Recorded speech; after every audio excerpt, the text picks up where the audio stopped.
How to make a research proposal. Do you have your upcoming PhD admissions and you are struggling to make a synopsis, to make a research proposal? You don't know what does a research proposal mean or how to make a real life research proposal. तो आज ये इस particular session के अंदर step by step सीखेंगे कि कैसे हम रिसर्च प्रपोजल बनाते हैं, स्टेप्स क्या है, रियल में एक रिसर्च प्रपोजल कैसा दिखता है। यानी आज के इस सेशन में मैं आपको रियल में रिसर्च प्रपोजल बना करके दिखाऊंगी कि एग्जैक्टली कैसा बनता है हमारा research proposal.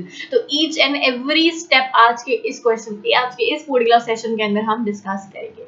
So those who don't know me, my name is Bushra Shazli. I teach live on Unacademy Plus. तो Unacademy Plus के ऊपर मेरे काफी सारे कोर्सेज चल रहे हैं for NTA net examination. So NTA net examination के लिए मैं पेपर 1 एंड पेपर 2 कॉमर्स जो है वो एट प्रेजेंट पढ़ा रही हूँ। एक क्रैश कोर्स है मेरा PYQs यानी प्रीवियस ईयर क्वेश्चंस के ऊपर कॉमर्स का, जो आपका अनअकैडमी की प्लस सब्सक्रिप्शन में आपको मिल जाएगा। एक मेरा क्रैश कोर्स है पेपर 1 का, जहां पे मैंने पेपर 1 पूरा का पूरा कवर अप करवा रही हूँ PYQs के थ्रू यानी प्रीवियस ईयर क्वेश्चंस के थ्रू। ये कोर्स अभी रनिंग में है यानी लाइव चल रहा है ये वाला कोर्स अभी। एक मेरा कोर्स है बिजनेस स्टैटिस्टिक्स का, जो कि जुलाई 7 से आ रहा है, जहां पे पूरा का पूरा बिजनेस स्टैटिस्टिक्स हम लोग स्क्रैच से हायर लेवल कंप्लीट करने वाले हैं। तो आपका सब्जेक्ट कोई भी है, आपका सब्जेक्ट कॉमर्स है, मैनेजमेंट है, अगर आपको बिजनेस स्टैटिस्टिक्स पढ़नी है आप इस पर्टिकुलर कोर्स को जो है ना वो ज्वाइन कर सकते हैं। ईच एंड एवरीथिंग स्टैटिस्टिक्स की यहाँ पे कवर अप करने वाले हैं, बेसिक से हायर लेवल तक के काफी डिटेल सेशन होने वाले हैं इस पर्टिकुलर कोर्स के अंदर। एक कोर्स है प्रैक्टिस कोर्स है business finance accounting and taxation, जहां पे हम लोग प्रैक्टिस करेंगे इन तीनों ही टॉपिक्स की, इंक्लूडिंग आपके प्रैक्टिकल क्वेश्चंस। ठीक है, प्रैक्टिकल क्वेश्चंस भी हम लोग कवर अप करेंगे। तो अगर आपको अनअकैडमी का सब्सक्रिप्शन लेना है इनमें से किसी भी कोर्सेज के लिए, तो आप अनअकैडमी का सब्सक्रिप्शन ले सकते हैं by using my referral code, that is Shazli B. तो इस कोड को यूज करके आपको फर्दर 10% जो है डिस्काउंट मिल जाएगा। लिंक डिस्क्रिप्शन बॉक्स में देके रखी है मेरे सारे ही कोर्सेज के लिए, मेरे अनअकैडमी की प्रोफाइल की लिंक देके रखी है। आप मुझे अनअकैडमी के ऊपर फॉलो कर सकते हैं, जहां पे आप मेरे फ्री कोर्सेज जो है वो भी एक्सेस कर सकते हैं जब मैं लाइव आती हूँ। तो मेरे टेलीग्राम चैनल का लिंक देके रखा है, तो मेरे सारे ही वीडियो से रिलेटेड जितनी भी अपडेट्स है वो आपको मेरे टेलीग्राम चैनल के ऊपर प्रोवाइड हो जाएंगी। So see you guys in the subscription as well. तो आज के टॉपिक को डिस्कस कर लेते हैं, how to make a research proposal. तो सबसे पहले आपको ये पता होना चाहिए कि what does a research proposal mean। जब भी आप PhD के लिए जा रहे हैं, PhD is आपका research, right. So what you have to make a research proposal। अब ये एक डॉक्यूमेंट है, यानी आपका रिसर्च वर्क प्रपोज करने के लिए, जो वो लोग देखते हैं ना कि आपका एरिया ऑफ इंटरेस्ट क्या है, आपने क्या रिसर्च गैप्स फाइंड आउट करे हैं, एक तरीके से आपका प्रपोज्ड रिसर्च वर्क रहता है। स्टेप्स की अगर हम बात करें या मेन चीजों की बात करें कि एक रिसर्च प्रपोजल में क्या क्या मेन चीजें होती हैं, तो सबसे पहली चीज तो आपका टाइटल का मतलब टॉपिक आपके रिसर्च प्रपोजल का। अब टॉपिक कैसे सेलेक्ट करते हैं हम लोग पीएचडी के लिए, इसके लिए एक अलग से मैं वीडियो बनाऊंगी। अगर आप लोग रिक्वेस्ट करेंगे कमेंट सेक्शन में कि आपको ये वीडियो चाहिए कि कैसे डिसाइड करें कि इस टॉपिक के ऊपर रिसर्च प्रपोजल बनाना है, तो वो टॉपिक डिसाइड करने के लिए भी मैं वीडियो बना दूंगी, क्योंकि उसकी भी एक प्रॉपर स्टेप होती है, प्रॉपर सीक्वेंस में हम लोग टॉपिक सेलेक्ट करते हैं। तो सबसे पहले जो आपका टाइटल होना चाहिए, आप किसी भी पर्टिकुलर चीज के ऊपर रिसर्च कर रहे हैं, आपका जो टाइटल होना चाहिए वो बहुत ज्यादा शॉर्ट नहीं होना चाहिए, बहुत ज्यादा लॉन्ग नहीं होना चाहिए। तो आपका टाइटल, उसके बाद में ब्रीफ इंट्रोडक्शन आप लोग लिखेंगे। ब्रीफ इंट्रोडक्शन का मतलब, फॉर एग्जांपल आप कोई रिसर्च कंडक्ट करना चाह रहे हैं कोरोना वायरस के ऊपर, आपने टाइटल लिख दिया, अब आप इंट्रोडक्शन कैसे लिखेंगे। इंट्रोडक्शन के लिए जैसे आपको कोरोना की रिसर्च करनी है इंडिया के अंदर, तो आप कैसे स्टार्ट करेंगे, वर्ल्ड से स्टार्ट करेंगे, चाइना से स्टार्ट करेंगे कि यहाँ पे ऐसा ऐसा कुछ ये पैदा हुआ, उसके बाद में ऐसा हुआ, उसके बाद में वर्ल्ड को हिट किया, ये कंट्रीज को हिट किया, इतने केसेस थे, ये हो रहा था, रिकवरी ऐसा हो रहा था, देन आप आएंगे इंडिया के ऊपर। सो इंट्रोडक्शन कैसे लिखते हैं हम लोग, एक तरीके से कह दें डिडक्टिव मैनर में हम इंट्रोडक्शन अपना लिखते हैं। तो पहले ओवरऑल सिनेरियो डिस्कस करते हैं और उसके बाद में हम लोग ब्रीफ सिनेरियो के ऊपर अपने जो टॉपिक से रिलेटेड है उसके ऊपर आते हैं। तो ऐसे इंट्रोडक्शन लिखते हैं। अभी मैं रियल में इंट्रोडक्शन आपको लिख कर भी दिखाऊंगी। फिर प्रॉब्लम, आपका प्रॉब्लम क्या है, मतलब आपका प्रॉब्लम इन द सेंस कि रिसर्च प्रॉब्लम्स क्या है, आपके रिसर्च क्वेश्चंस वगैरह जो है वो आप लोग स्टेट डाउन करेंगे कि आपने क्यों ये टॉपिक सेलेक्ट किया है, क्या प्रॉब्लम्स आपको इस पर्टिकुलर उसके अंदर करी। फिर लिटरेचर रिव्यू, इस टाइप की और रिव्यूज जो है लिटरेचर में आप पढ़ेंगे, यानी इस टाइप के और जो रिसर्चेस हैं उनको आप पढ़ेंगे और आप ये जिस्ट में राइट जॉट डाउन करने की कोशिश करेंगे कि आखिर पहले रिसर्चेस क्या हुई हैं और वहां पे क्या कमी आ रही है, यार क्या गैप आ रही है कि आपको एक और नई रिसर्च करनी पड़ रही है उस पर्टिकुलर टॉपिक के अंदर। तो आपको ये जस्टिफाई करना पड़ेगा कि ये जो पर्टिकुलर टॉपिक आपने लिया है इसके अंदर बहुत सारी रिसर्चेस पहले हो चुकी हैं, लेकिन ये वाला पॉइंट रिसर्च नहीं हुआ, ये वाला पॉइंट के ऊपर एम्फेसिस इतना ज्यादा नहीं हुआ इन पर्टिकुलर ईयर्स के अंदर, या कुछ छूट गया है, अभी ये गैप है जिसके लिए आप ये रिसर्च जो है वो कंडक्ट करना चाह रहे हैं, यानी दैट इज व्हाट आपका रिसर्च गैप इज। तो फिर आपको क्या मेंशन करना पड़ेगा कि ये जो रिसर्च गैप है, ये जो गैप आ रहा है, इसको फुलफिल करने के लिए आप मेथोडोलॉजी क्या यूज करेंगे, यानी आप इसको फुलफिल करेंगे कैसे, कैसे डेटा कलेक्शन करेंगे आप, किस तरीके से आप जो है इस गैप को फिलअप करेंगे, कौन कौन से हाइपोथेसिस टेस्ट आपको यूज करने हैं, ये सारी चीजें आपको यहाँ पे मेंशन करनी अब पड़ेगी। फिर आपकी बिब्लियोग्राफी, बिब्लियोग्राफी का मतलब आपने कहाँ कहाँ से लिटरेचर रिव्यू किया है, क्या क्या चीजें आपने, क्या क्या सोर्सेज आपने पढ़े हैं, वो आपको बिब्लियोग्राफी के अंदर मेंशन करना पड़ेगा। तो ये तो है आपकी मेजर स्टेप्स रिसर्च प्रपोजल की अगर हम बात करें। अब देख लेते हैं कि एक रियल लाइफ प्रपोजल हम कैसे बनाते हैं, कैसा एक रिसर्च प्रपोजल मेरा लगता है। तो खोल लेते हैं हम हमारा रिसर्च प्रपोजल।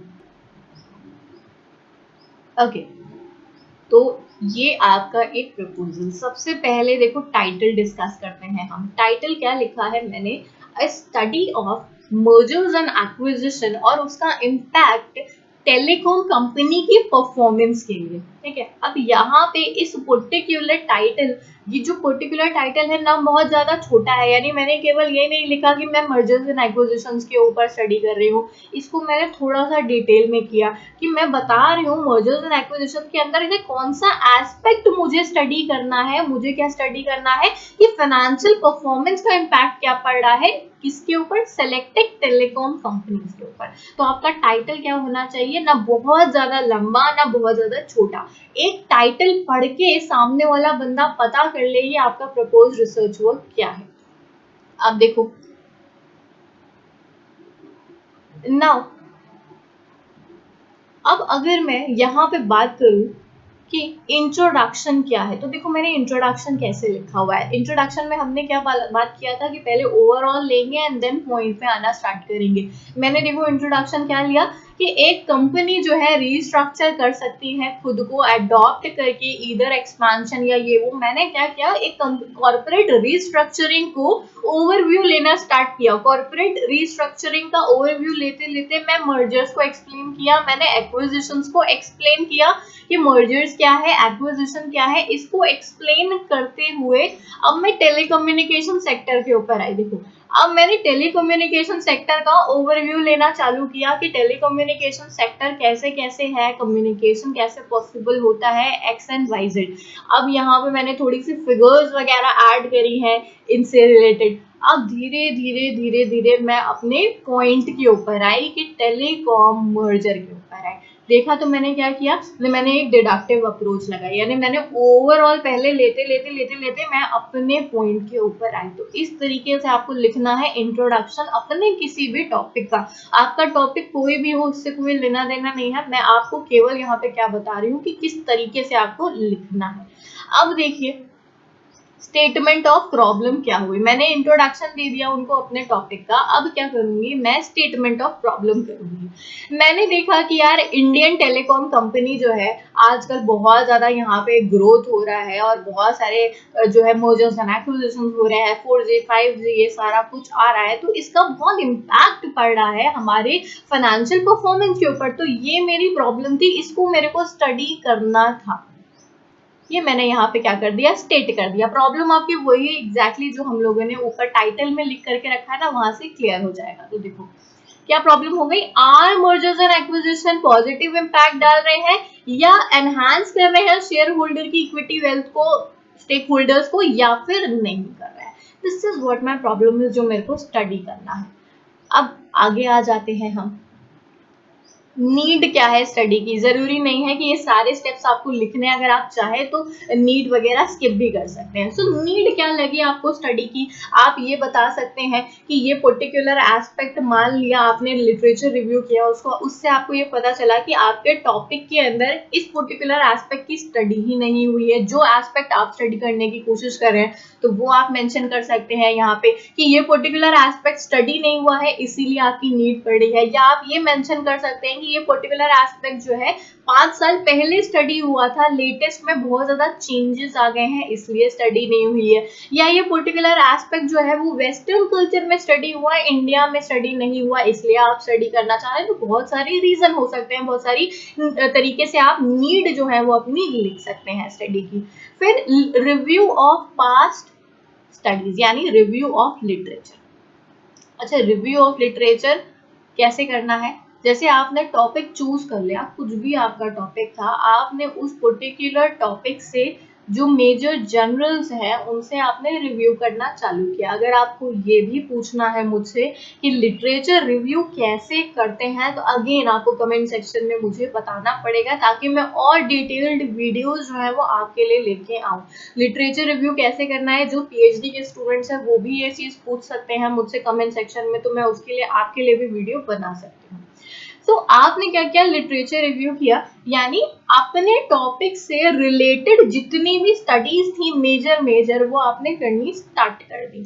अब मैं क्या करी, जैसे ये वाला हमने रिसर्च प्रपोजल लिया है एमएनए यानी मर्जर्स एंड एक्विजिशंस के ऊपर, तो मैं मर्जर्स एंड एक्विजिशंस में जो जो स्टडी फाइनेंशियल परफॉर्मेंस से रिलेटेड है उनको मैं स्टडी करने की कोशिश करूंगी। स्टडी करने के बाद एक ओवरव्यू कि मैंने क्या समझा उन स्टडीज से, वो मैं यहाँ पे लिखूंगी। दैट इज व्हाट मेरा लिटरेचर रिव्यू इज। तो ये यहाँ पे लिख देना है आपने कि किस स्टडी से आपने क्या सीखा, यानी एक कंक्लूजन सॉर्ट ऑफ, वो भी आपके वर्ड्स में। प्लैगरिज्म नहीं करना है, छापना नहीं है किसी की स्टडी, आपको ओवरव्यू लिखना है कि आपने क्या समझा उनकी रिसर्च से। अब जैसे ही आपने लिटरेचर रिव्यू पढ़ा, आपको गैप पता चलेगा कि मेरे को क्या गैप पता चला कि बहुत कम ही स्टडीज हुई है टेलीकॉम सेक्टर के अंदर, बहुत लिमिटेड स्टडीज हैं जो फाइनेंशियल एस्पेक्ट्स स्टडी कर रही हैं और बहुत फ्यू स्टडीज हैं जो रिसेशन के बाद में हुई हैं। इस टाइप से आपको गैप्स पता चल जाएंगे कि क्या गैप है। और ये कब पता चलेंगे गैप, जब हम लोग लिटरेचर रिव्यू जो है वो कर लेंगे, तो आपको गैप्स जो है वो पता चल जाएंगे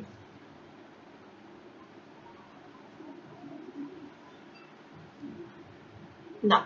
गैप्स के अंदर आप कोशिश ये करिए, कभी ये मत लिखिए कि absolutely no researches have been conducted in so and so reason या ऐसा कुछ, क्योंकि फिर वो नेगेटिव चला जाएगा। हो सकता है वो खोज के आपको बता दे कि ऐसी ऐसी रिसर्च तो हो रखी है। तो ऐसे स्टेटमेंट्स यूज करने से थोड़ा सा बचो।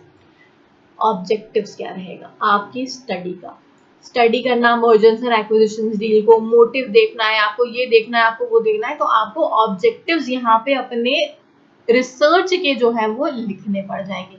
उसके बाद में हाइपोथेसिस। हाइपोथेसिस यानी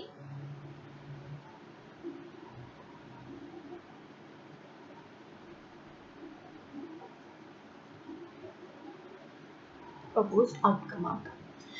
तो हाइपोथेसिस कैसे लेना है आपको, जैसे मैं क्या ले रही थी, मेरा स्टडी क्या था, मैं फाइनेंशियल परफॉर्मेंस अगर स्टडी कर रही थी, तो मेरा रिसर्च हाइपोथेसिस क्या हो जाएगा, H1 is the research hypothesis क्या हो जाएगा कि कंसिडरेबल डिफरेंस है प्री एंड पोस्ट मर्जर के अंदर, या कंसिडरेबल डिफरेंस है वैल्यू ऑफ शेयर होल्डर्स के बीच में, या कंसिडरेबल डिफरेंस है pre and post market share के अंदर। इस तरीके से आपको क्या करने हैं, अपने हाइपोथेसिस जो है वो स्टेट डाउन करने हैं।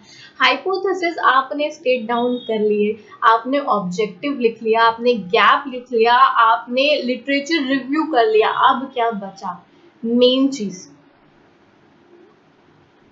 प्रपोज्ड रिसर्च मेथोडोलॉजी आपकी। आप चाहे तो सिग्निफिकेंस अपनी रिसर्च की लिखें कि आपकी रिसर्च क्यों इम्पोर्टेंस है, इसका क्यों सिग्निफिकेंस है, आप चाहे तो लिखिए, अदरवाइज आप इसको स्किप भी कर सकते हैं।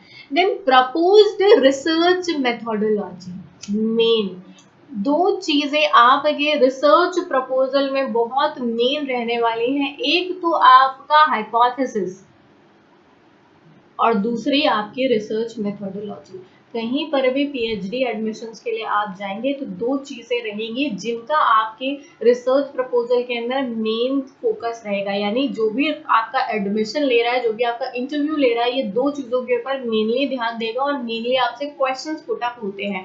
अगेन अगर आपको ये भी पूछना है कि पीएचडी एडमिशंस के अंदर कैसे कैसे क्वेश्चंस पुट अप होते हैं, अगेन आपको कमेंट सेक्शन में मुझे बताना है। तो जितना भी रिक्वेस्टेड टॉपिक है आपका मुझे कमेंट सेक्शन में आपको बताना है, सो दैट मैं उसके ऊपर वीडियो जो है पुट अप करूँ। Now research methods and data collection, research methodology में आपको ये बताना है कि भाई आप डेटा कैसे कलेक्ट करेंगे। मैंने बोला इस पर्टिकुलर स्टडी में मैं एक्सप्लोरेटरी टाइप की रिसर्च करने वाली हूँ, सेकेंडरी डेटा मैं कलेक्ट करूंगी, कहाँ कहाँ से मैं डेटा कलेक्ट कर सकती हूँ, एक्सेट्रा लगाना बिल्कुल मत भूलना, अदरवाइज वो वहां पे आपसे ये भी पॉइंट आउट कर सकते हैं कि यार यहाँ से भी तो डेटा आ सकता था। तो ये आपको पॉसिबल सोर्सेज लिखनी है कि ये सोर्सेज हो सकती हैं। देन पीरियड ऑफ स्टडी, आप कितने पीरियड की स्टडी करना चाह रहे हैं, मान लीजिए पीरियड ऑफ स्टडी हो गया।